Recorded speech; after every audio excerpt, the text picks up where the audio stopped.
Next gen நேயர்கள் அனைவருக்கும் வணக்கம். வாழ்க வளமுடன். சர்வம் சக்திமயம். நான் உங்கள் சக்தி ராஜா. நாம் இப்போ ஆணி மாதத்தினுடைய பலாபலனை பார்க்க போகிறோம். இந்த ஆணி மாதத்தில் காலபுருஷ தத்துவப்படி மிதுனத்தில் சூரிய பகவான் சஞ்சரிக்கிறார், 3ஆம் இடத்துல சூரியன் சஞ்சரிக்கிறார். முதல்ல கிரக சஞ்சாரங்களை நம்ம பார்ப்போம்.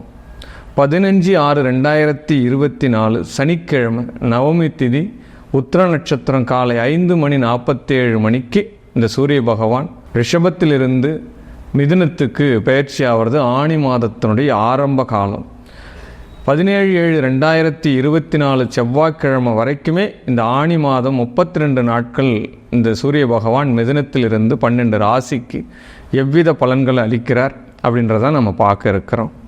இந்த மாதத்தில் புதன் பகவான் பெயர்ச்சி, சுக்கிர பகவான் பெயர்ச்சி, மாதத்தினுடைய கடைசியில் செவ்வாய் பகவான் மேஷத்திலேருந்து ரிஷபத்துக்கு வரக்கூடிய பயிற்சி, இந்த 3 கிரக பயிற்சிகளுமே இந்த மாதத்தில் ஆணி மாதத்தில் 12 ராசியினருக்கு எவ்வித சாதகம் எவ்வித பாதகம், எதெல்லாம் நம்ம ஜாக்கிரதையாக இருக்கணும், எதெல்லாம் நம்ம பாதுகாப்பு பண்ணிக்கணும், எப்படி நம்ம கிரகத்தினுடைய சாரம்சத்தை மேலே வெற்றி பெற வைக்கிறதுன்றதை நாம் பார்க்க இருக்கிறோம். 12 ராசிக்கு உண்டான ஆணி மாத பலன். ஆற்றல் குணம் மிகுந்த சிம்மராசி நேயர்களே, உங்களுடைய மாதமாக இந்த ஆணி மாதம் இருக்குது. உங்களுக்கே உரித்தான மாதம். என்ன, ராசியாதிபதி சூரிய பகவான் லாபஸ்தானத்துக்கு வந்துட்டார். ஆமாம் சார், 10 லட்சம் வரணும் சார், என்னுடைய பிஸ்னஸ்ஸு 11 லட்சம் தான் சார் வந்திருக்கு, எவ்வளோ வந்தாலும் பத்தாது, உங்களுக்கு இன்னும் வேணும்னு கேட்கக்கூடிய மாதமாக இந்த மாதம் இருக்கும். வந்ததை சொல்ல மாட்டீங்க. எப்பயுமே லாபத்தை ஒரு மனுஷன் சொல்ல முடியாது, அவனுக்கு சீக்கிரட்டாக வச்சுக்குவான். ஏதாவது நஷ்டம் அடைஞ்சால் மட்டும் உடனே ஸ்பீக் பண்ணிடுறேன், எனக்கு இவ்வளோ போயிடுச்சு. அப்போ லாபம் தரும் மாதமாக இந்த மாதம் உங்களுக்கு இருக்க போகுது. சூரிய பகவானால் அனுகூலம் கிடைக்க போகிறது.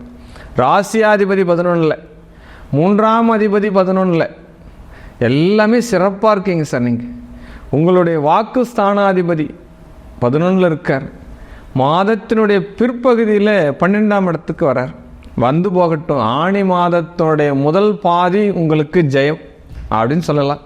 சூரியன் இந்த மாதம் முழுவதுமே உங்களுக்கு இப்போ லாபஸ்தானத்தில் தானே இருக்கார். ஆமாம், ஆல்ரெடி பார்த்தோம் அப்படின்னா 10ஆம் இடத்துல குரு இருக்கார். 10இல் குரு இருக்கும்போது பதவிகள் தேடி வரும் மாதம், அரசியல் தலைவர்களுக்கு ஆதாயம் தரும் மாதமாக இந்த ஆணி மாதம் இருக்கும். ஆமாம், 9இல் செவ்வாய் இருக்கார். 9இல் செவ்வாய் ஆட்சி பெற்று இருக்கார். பஞ்சாயத்துகள், கட்ட பஞ்சாயத்துகள் எல்லாம் சரியாகும். நீண்ட நாளாக பஞ்சாயத்து பிரச்சனை சார், தீரவே இல்லை. ஊர் சொத்துல பிரச்சனை, வாய்க்காவ தகராறுல பிரச்சனை, படி பிரச்சனை, நடப்பாத பிரச்சனை, இது எல்லாம் தீர்வு கிடைக்கும் சார். இந்த மாதத்தினுடைய இறுதியில் செவ்வாய் பயிற்சியாவது உங்களுடைய தொழில் ஸ்தானத்தை பாக்கி மாறார். குரு மங்கள யோகத்தை கொடுக்க போகிறார். இந்த ஆணி மாதத்தினுடைய பிற்பகுதியில் இந்த செவ்வாய் பயிற்சியாகி குருமங்கள யோகத்தை கொடுக்கறது மிகப்பெரிய ஒரு யோகத்தை கொடுக்குறார் அப்படின்னு சொல்லலாம். தொழிலில் மிகப்பெரிய வெற்றி. ஆமாம், தொழிலால் அனுகிரகம். புது தொழில், ஏற்றமிகும் தொழில் ஆரம்பிக்கிறதுக்கு ரெடியாக இருங்க. உணவு தொழில் வைத்திருக்கிறவங்க, டெக்ஸ்டைல் வச்சிருக்கிறவங்க, இந்த சிம்மராசியில் இருக்கக்கூடிய நேயர்களுக்கு எல்லாம் அற்புதமான சொத்து வாங்க போகிறீங்க சார் நீங்கள். ஆமாம், ஒரு கூடுதலாக ஒரு ஃப்ளாட் வாங்க போகிறீங்க, இல்லை இடம் மாற்றம், இன்னொரு தொழில் பிஸ்னஸ் பண்ண போகிறீங்க, ஒரு கிளைக்கு 2 கிளையாக நிறுவ போகிறீங்க. இது எல்லாமே இந்த மாதத்தில் நீங்கள் செய்யலாம். அதற்குண்டான சாத்தியக்கூறுகள் உங்களுக்கு கிடைக்கும். ஆமாம், உங்களுடைய 3ஆம் அதிபதி 11 இருக்கிறது. உங்களுடைய சகோதர சகோதரிகளால் யோகம், அத்தை மாமன் உறவுகளால் ஒரு யோகம் கிடைக்கும் சார். அத்தை அனுகூலமாக இருப்பா, இப்போ மாமன் அனுகூலமாக இருப்பா, தாய் மாமனுடைய உறவுகள் உங்களுக்கு சந்தோஷத்தை கொடுக்க போகுது. இப்படி கூட எடுத்துக்கலாம் இந்த விஷயத்தை. ஆமாம், சிம்ம ராசி நேயர்களுக்கு 7ஆம் இடத்துல சனி வக்கரகதி ஆகிறார். ஆமாம், திருமண அமைப்புகளுக்கு எதிர்பார்த்து கொண்டு இருக்கக்கூடிய நேயர்கள், சிம்மராசி நேயர்களுக்கு இப்போது திருமணம் நடக்க போகிறது. சனி வக்கரகதி ஆகிறாலே, ஜனன ஜாதகத்தில் உங்கள் சனி பகவான் வக்கரமாக இருந்தால் உங்களுக்கு இப்போ பாசிட்டிவ் நடக்கும். ஒரு ஜனஜாதகத்தில் சனி வக்கரமாக இருந்து தசாபுத்தி காலங்களில் கோச்சார ரீதியாக சனி வக்கரம் பெற்றால் கூடுதல் யோகம். அதான் ஜோதிட விதி சொல்லுது. உங்கள் ஜாதகத்தில் சனி வக்கரமா, இந்த வக்கரமான காலம் உங்களுக்கு யோகம் தரப்போகிறது. சிம்ம ராசிக்கு அதிர்ஷ்டம் தரும் மாதமாக இந்த ஆணி மாதம் அமையப் போகிறது. ஆல்ரெடி 2ஆம் இடத்துல ராகு பகவான் இருக்கார். 8ஆம் இடத்துல 2ஆம் இடத்துல கேது பகவான் இருக்கார். 8ஆம் இடத்துல ராகு பகவான் இருக்கார். வாக்கில் சற்று கவனம் வேண்டும். ஏன்னா கேதுன்னா நாணக்காரகன், கேதுன்னா ஒரு பிடிக்கக்கூடிய நபர் அப்படின்னு தான் சொல்கிறா எல்லாருமே. ஆனால் கேது ஏன்னா ஞானம் இருந்தால் மட்டும்தான் உயர் பதவிக்கு போக முடியும். ஒரு ஞானமும் இல்லைன்னா அவரால் ஒன்றுமே பண்ண முடியாது. அப்போ கேது தான் ஒரு பாக்கியவான் ஜாதகத்தில் அப்படின்னு சொல்லப்படுது. அப்போ வாக்கு பலம் பெறுது. உண்மையை பேசுங்க, நல்லதை செய்யுங்க, கண்டிப்பாக நல்லது நடக்க போகுது.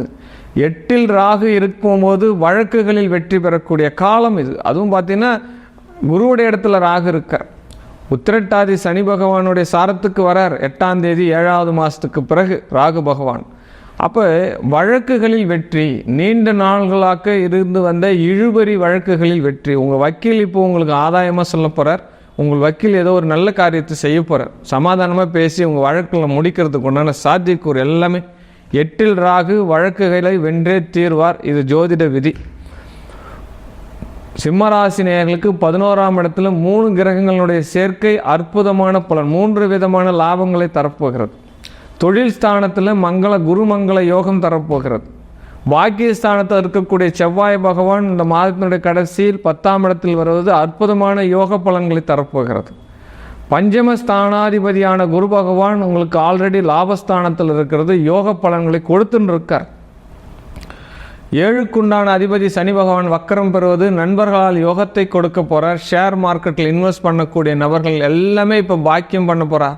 ஏன்னா தொழிலாகவே பண்ணிட்டு இருக்கார். நிறைய பேர் சிம்ம ராசியில் உள்ள நண்பர்கள் ஷேர் மார்க்கெட்டில் இன்வெஸ்ட் பண்ணும் காலம் இது ஏற்றமிகும் காலம். ஆணி 15 தேதிக்கு மேல் செக் பண்ணிவிட்டு சொல்லுங்கள் எனக்கு. ஆமாம், பாக்கியராக உங்களுக்கு பாக்கியமாக செயல்படுறார். அனைத்து கிரகங்களும் பாக்கியமாக செயல்படுறார். 8ல் ராகு வழக்குகள் வெற்றின்னு தான் சொல்லிட்டேனே. சிம்ம ராசியில் உள்ள டிராவல்ஸ் வச்சிருக்கிற நபர்கள் என்ன 4க்குரியவன் 10ஆம் இடத்துக்கு வரார். 4ஆம் அதிபதி செவ்வாய் பகவான் குரு மங்களத்தரத்தரார். அப்போ வாகனத்தால் வருமானம் தரக்கூடிய நபர்கள் அத்தனை பேருக்கு யோகம். டிராவல்ஸ் வச்சிருக்கவங்களுக்கு யோகம், டிரைவர்களுக்கு யோகம், வண்டி வாகனம் வைத்து வாடகைதாரர்களுக்கு யோகம், நிறைய புக்கிங் வரும் உங்களுக்கு. ஏகப்பட்ட அனுகூலம் வண்டி வாகனத்தால் யோகம் அப்படின்ற விதியும் சொல்லப்படலாம். சிம்ம ராசி நேயர்களுக்கு இந்த ஆணி மாதம் கூடுதலான பலனை பெறுவதற்கு நரசிம்மருடைய வழிபாடு யோகத்தை தரும். ஆமாம், கால சர்ப்ப தோஷத்தை நீக்கக்கூடிய கால பைரவரை வணங்கினால் மிகப்பெரிய ஒரு யோகத்தை தரும். திருநாய்களுக்கு உணவளித்தால் உங்களுக்கு யோகம் 2 மடங்கு கிட்டும். மேலும் பல யோகங்களை பெற்று இந்த மாதத்தில் வெற்றியடைந்து அனைத்து நாட்களையும் உங்களுக்கு வெற்றி நாள்களாக ஆக்கிக்கொள்ள அம்பாள் உங்களுக்கு உறுதுணையாக இந்த மாதம் அனுக்கிரகம் செய்கிறா. வாழ்க வாழ்க வாழ்க வாழ்க. ஒவ்வொரு மாத பலனும் கிரக சஞ்சார ரீதியாக, கோச்சார ரீதியாக கிரகங்கள் எந்த நட்சத்திரத்தில் பாவிக்குது, காலபுருஷ தத்துவப்படி அந்த கிரகங்களுடைய பலம் என்ன, பலவீனம் என்ன அப்படின்ற ஒரு பலனை தான் நம்ம வெளிப்படுத்தின்னு இருக்கோம். இந்த கிரக பலம் உங்களுடைய ஜனன ஜாதகத்தில் எவ்வாறு செயல்படுகிறது, கோச்சார ரீதியாக உங்கள் ஜனன ஜாதகத்தில் எப்படி இந்த மாதம் நீங்கள் வெற்றி அடைய போகிறீர்கள், அதெல்லாம் நீங்கள் தெரிஞ்சுக்கணும். அப்படின்னா உங்களுடைய சுய ஜாதகத்தை பரிசீலனை பண்ணிக்கோங்க. என்னுடைய தனிப்பட்ட குழுவிற்கு வாட்ஸ்அப்பில் பிறந்த தேதி, பிறந்த இடம், பிறந்த நேரம், உங்களுடைய பெயர் இதை மட்டும் அனுப்பி கட்டணம் செலுத்தி உங்களுடைய ஜாதக பலாபலனை முழுமையாக தெரிஞ்சுக்கோங்க. வாழ்க்கையில் எல்லாவித சந்தோஷங்களும் உங்களுக்கு கிடைக்கணும்னு சொல்லிட்டு நான் வணங்கக்கூடிய இந்த உமையவனிடம் மன்றாடி பிரார்த்திக்கிற. வாழ்க வாழ்க வளமுடன். சர்வம் சக்திமயம்.